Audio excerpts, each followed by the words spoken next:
Alright, I literally just saw this myself, but we are getting a brand new wave of balance changes in this patch, and we are also getting 6 major bugs fixed in merge tactics. Alright, starting off, we're getting yet another Goblin Queen buff. So the drop rate is going from 25% to 33%, which is quite of a significant buff. Now look, this is a huge jump, 32% increase. I just don't think it's still going to be one of the best rulers. I think it'll be decent. Next up, the battle machine is finally getting a buff. This guy has been terrible, but now maybe he'll be usable. His hit speed growth is going from 1 to 1.2, so an increase of 20%. And what I think that means, I'm still not exactly sure what hit speed growth or stat growth means, but I'm pretty sure his hit speed per building is going up 20% per star level. So let's say if you upgrade a Tesla by 1 star level, the hit speed's going to go up by 20% more than it used to. I'm not exactly sure what stat growth means. I'm pretty sure it means that, but I don't really think it's a huge difference in my opinion. So next up, guys, is going to be the Dagger Duchess. The Dagger's bonus hit speed is going from 150% to 180%, so a 20% increase in the Dagger's hit speed. Look, I think this is quite nice and all, but I don't think it's really solving the root problem of the Duchess. I think it'll be a bit better. I still think it'll be like a middle of the pack ruler. Alright, starting off, thank God the Baby Dragon is getting a damage nerf and a range nerf. So the range is dropping by 1, and the damage is also dropping by 23%. I think this will be very, very significant. I do think the Baby Dragon still will be a good, like a solid card. It's not going to be as busted as it was before, obviously. The Archer Queen is actually getting a buff now. So her hits to activate her ability are dropping by 1 per star level, which basically means she'll ability more often, and her hit speed is also going faster. So this is just a complete buff. I think this will be a lot better. And next up, the Dragon trait is getting a pretty huge nerf. The damage reduction is going down by 34%, as well as the bonus damage. So basically damage, or dragons will take more damage from melee units and will do less damage than before. Dude, this is also huge. The warrior trait is getting a huge buff. Dude, the activation time is dropping from 8 seconds to 4 seconds. So basically, they get their buffs way faster, 4 seconds. I think that's just enough time for them to consistently be able to get their stats in. So this is a huge change. And their damage and hit speed are all going up by 33%. This is a huge buff. And I actually think the warrior trait is going to be pretty good now. All right, getting into the bug fixes. They do mention 2 here. The witch actually had a bug that made her skeletons have way more HP. I think the 4-star skeletons had like 11,000 and the actual witch had 8,000. So that's kind of how ridiculous it was. But now the witch skeletons are going to have normal HP. So 20%. Her skeletons will have 20% of the witch's HP. Skeleton dragons also had a bug where the skeleton dragon duplicates had full HP, which is actually broken, as you guys can, obviously assume. But now the skeleton dragons will actually have like their normal HP after they're splitting off. Now there's 4 bugs that actually weren't mentioned in the article for some reason. The first 2 are relating to the battle machine. The first is that the Inferno Tower actually didn't reset its damage before, but now the Inferno damage will reset normally. And the second bug relating to the battle machine is that the Expo didn't shoot sometimes. Now the Expo will actually shoot after it recharges. The 5th bug is regarding the jump tile. So the jump tile used to disappear after round 1, which is super annoying. Now it's not going to do that. And then the final bug is regarding party mode. Sometimes the battle button would disappear.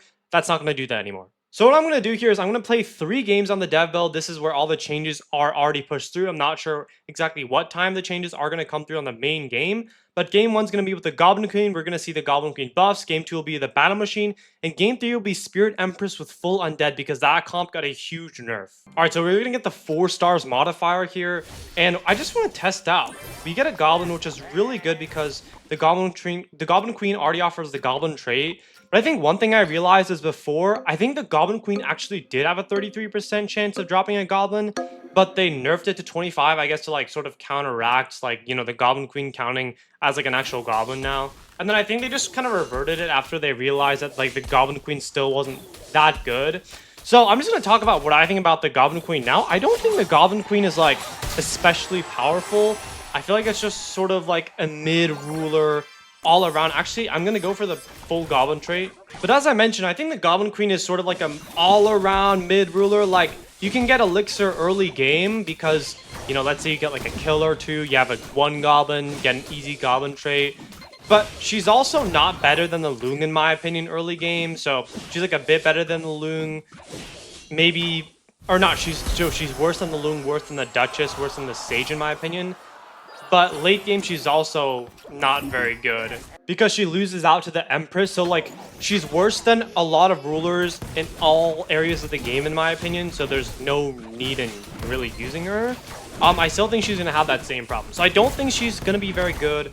if I had to update the rankings, I would probably put her in like 4th. I'm not exactly sure what I had in 4th before. I think I had like the Sage in 4th. I don't know. Honestly, the rankings didn't really change too much in my opinion. Definitely still like a 4th or 5th ruler. Also, we're facing a guy named Hoon. Like, bro thinks he's Rune. I don't know what they're doing with these bot names. But I don't know why, but the Goblin Queen bots are always just god-awful. And as you guys can see, like, the same issues. You know, I would say I'm using a comp that's pretty good for the Goblin Queen. You know, we have a permanent Goblin, 4 Marksman. Like, I just can't keep up with the Elixir, I would say. So, same problems, I would like to believe. I don't really think they solve them too well. Let's place them like this. I don't know. Still probably not optimal placement, but I mean, my point still stands. But the rest of the balance changes, I think, are going to be really good. So I'm going to talk about first of all, the warrior trait. I think that one's pretty huge. I think we'll definitely see a lot of viable warrior trait comps now because not only was the buff huge, but the cards in the warrior trait are actually pretty good. Like, the Skeleton King is good. The Barbarian's like alright. And then I think the other ones are the Prince. The Prince is like okay. I can see him benefiting from the hit speed. Goblin Demolisher is hit or miss, I guess. You can get like a really good dynamite off. But guys, we have the Queen here. I want to actually test out the Queen. So the hits, yeah, the hits are through. She needs 2 hits to ability here for a 3-star. Dang, that's actually... Okay, we do have the superstar trait as well, but I mean, I can see the improvement now, guys. I mean, the Queen hits requirements only drop by 1, right? But that's actually really huge if you think about it. Because in Season 0, I think it was Season 0, something like that, the Bandit's hit speed, or the Bandit's hit requirements increased by 1, but that killed the card. So I really do think that the Superstar comp's going to be really busted now because, I mean, the comp is still busted. None of the cards really got nerfed. And the Queen is just kind of a menace now. I mean, dude, I have 2 Superstar traits. You only need 2 hits, and the ability goes off. I mean, the Queen's actually a menace. Oh my god, I did not realize how strong she was, but Goblin Queen game 1, still a bit mid. Alright, so the Battle Machine also got a buff, as I mentioned. I don't know. Like, okay, first of all, I don't know what, like insert stat and then growth exactly means. So, I mean, look, that's one thing. If it's, like, some game-changing thing, that's my bad, I guess. But, like, whatever this thing means, I feel like 20% growth is just not enough. Like, I think the Battle Machine right now is just by far the worst ruler. I've mentioned this in a, you know, in a different video. And I don't know, like, if you're only giving it a 20% buff, again, I'm not exactly sure, like, growth. I mean, I'm pretty sure it's, like, the jump in the stats, you know, per level. I still don't think it's enough. Alright, in my opinion, what I would have done to buff it is I honestly would have taken away its -1 team size. I feel like that one's a pretty huge, like, nerf to it. Also, my Goblin Demolisher always dies last, but I guess it gets a kill, so that's fine. And I don't know, I feel like it needs, like, one other little thing if it wants to be truly, like, competitive, I guess. I mean, it's fine if it's not competitive, right? But actually, you know what? I was gonna say, maybe we can go full warriors this game. But yeah, I feel like it needs one other little thing. Maybe, I mean, that one's probably too much. Maybe something like letting you, I don't know, letting you choose your buildings might be too broken, I would say. But I mean, at least something else. Like, I don't know, I have a 3-star Demolisher. I feel like my placement's not too bad either. And like, we're still getting cooked by, this bot here. Yeah, I mean, I feel like it's RNG, kind of a lot of RNG. I mean, we just got a 3-star pump, which is not, like, ideal. I will say, though, let's go for the 4 warriors. I'm gonna need the Skeleton King and the Barb. Alright, so unfortunately, I got neither. I think these guys are hogging all the barbs. But, I mean, I guess my point still stands. Like, I mean, sure, you can say the comp on my end is not, like, very good. I just don't think it's, like, very powerful, in my opinion. It's a lot of RNG based on the buildings. Buildings are still pretty weak unless you get the Expo. Expo is really broken. But other than that, I still think he's the worst ruler. Alright, and now is where I really want to test out. As a Spirit Empress player, you know, kind of a sweat, I kind of want to see what the difference is going to be like in this Undead comp. Because 2 cards, the Witch and Skeleton Dragon's arguably the best 2 cards. Dude, had huge bugs that were, you know, fixed. Honestly, those bugs really broke the game for me. That's why I wasn't really up posting a lot, if you guys noticed, or, you know, playing. It's because those bugs kind of killed the enjoyment for the game. I'm sure a lot of you guys can relate. So let's actually force this comp. We have the Skeleton Dragons already. Baby Dragon will go for it. And also the Baby Dragon did get a pretty sizable nerf. So 3 cards got pretty huge nerfs. I guess nerfs / bug fixes. So it's going to take a pretty big hit on this comp here, so I kind of just want to see if it's still really good. I still think it's going to be really good, just because I don't know. Like a lot of the cards are still pretty good. Like the Baby Dragon's still decent. The Witch stats, based on stats, I think is still quite good. It's not going to be as good.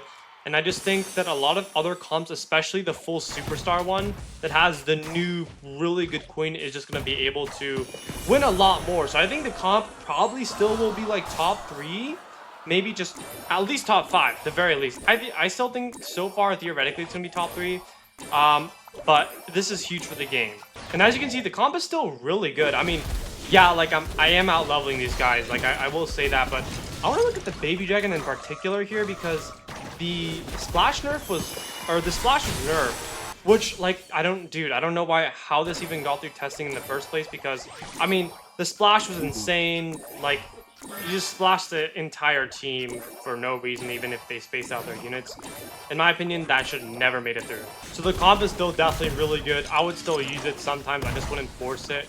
I wouldn't say that would be as successful as it is. But let me know in the comments what you guys think of these changes. And until then, guys, I'll see you in the next one. Peace out.